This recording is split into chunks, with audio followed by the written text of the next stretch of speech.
Zarathix coiled her massive form around the crystalline peaks of Mount Valorn, her obsidian scales glinting in the pale light of 3 moons.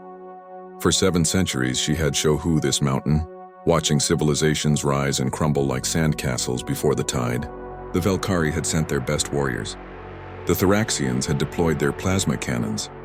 The Synthetic Nexus Collective had calculated 1,000 battle strategies. All had failed, and all had died. Now she sensed another presence climbing the treacherous path.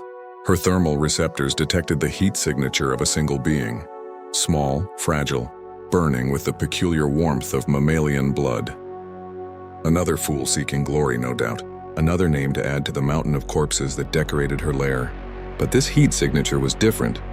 It carried the distinct chemical composition she had learned to recognize over the past century. Human. Zarathix had heard tales of these strange bipeds who had recently joined the Galactic Coalition. They were weak by most standards. No natural armor, no venom, no ability to survive in vacuum. Yet they had somehow clawed their way from their primitive world to establish themselves among the stars. The galaxy dismissed them as lucky primitives, barely worth acknowledging. She watched as the figure finally crested the final ridge. He was young by human standards, she estimated, though reading their ages was difficult. He wore no powered armor, carried no plasma rifle, just a simple environmental suit and a pack slung across his shoulders. In his hands he held nothing, no weapon at all. Zarathix unfurled her wings, each spanning 60 meters, casting a shadow that swallowed the mountaintop. Her voice resonated through the thin atmosphere, translated by the universal communicators all spacefaring species carried. "Another lamb to slaughter," she rumbled. "I expected the humans to send their best. Instead, they send me an unarmed child." The human removed his helmet, and Zarathix was struck by the complete absence of fear in his eyes. Not bravado. She had seen plenty of false courage evaporate when confronted with her true form. This was something else. Curiosity? Determination? Something she couldn't quite identify. "My name is Marcus Webb," the human said, his voice steady. "And I'm not here to kill you." Zarathix laughed, a sound like thunder rolling through mountain valleys. "Then you are a fool. Every being who has climbed this mountain for 700 years came to claim the glory of slaying the last dragon of Valorn. What else could you possibly want?" Marcus set down his pack and sat on a rock, as casual as if he were in a park rather than face-to-face with a creature that could incinerate him with a breath. "I want to talk to you." Talk?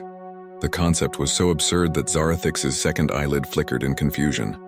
"About what?" "About why you're really here.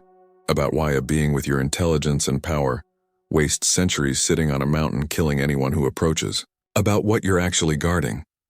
No one had ever asked that before. They assumed she was a monster, a boss battle to be defeated, an obstacle to be overcome.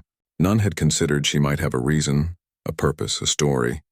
"You know nothing of me," Zarathix hissed, but her flames remained contained. Marcus opened his pack and pulled out a datapad. "I know that 743 years ago, this mountain was the site of the Valorn Research Station. I know that the precursor race that built it was studying something they called the entropy seed, a weapon capable of unraveling the fabric of space-time itself. I know that when their civilization fell, someone had to stay behind to make sure no one ever found it." Zarathix's pupils contracted to slits. "How? Human historians are annoyingly thorough," Marcus said with a slight smile. "We piece together fragments that others ignore. We're good at solving puzzles. It's kind of our thing." He stood up slowly, non-threateningly. "You're not a monster. You're a guardian, and you've been alone for over 7 centuries doing the most thankless job in the galaxy." Something unfamiliar stirred in Zarathix's chest. "If you know this, why come here? Why not just leave me to my duty?" "Because," Marcus said softly, "no one should have to be alone for 700 years. The Coalition has proper containment facilities now. We can help you seal the entropy seed properly. With modern technology and multiple failsafes, you don't have to do this anymore." "And if I refuse?" Marcus shrugged. "Then I'll come back next week. And the week after that. I'll bring books, music, stories from Earth. I'll bring chess. I think you'd like chess. I'll keep coming back until you either accept help or get so annoyed with me that you agree just to make me leave." For the first time in 7 centuries, Zarathix felt something other than weary resignation. "You would do this? Come back knowing I could end you with a thought?" "You could have ended me the moment I crested that ridge," Marcus pointed out. But you didn't because you're not a monster. You're tired, you're lonely, and you're doing something noble that no one else was willing to do.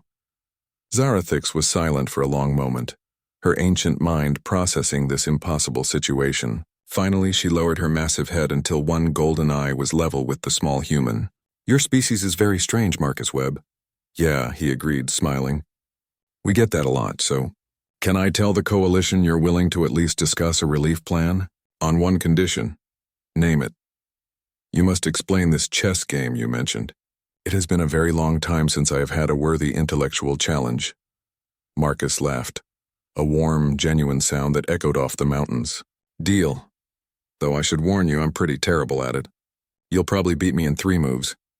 That, Zarathix said, and for the first time in 700 years, she felt the unfamiliar sensation of her mouth curving into something almost like a smile, is precisely what I am counting on.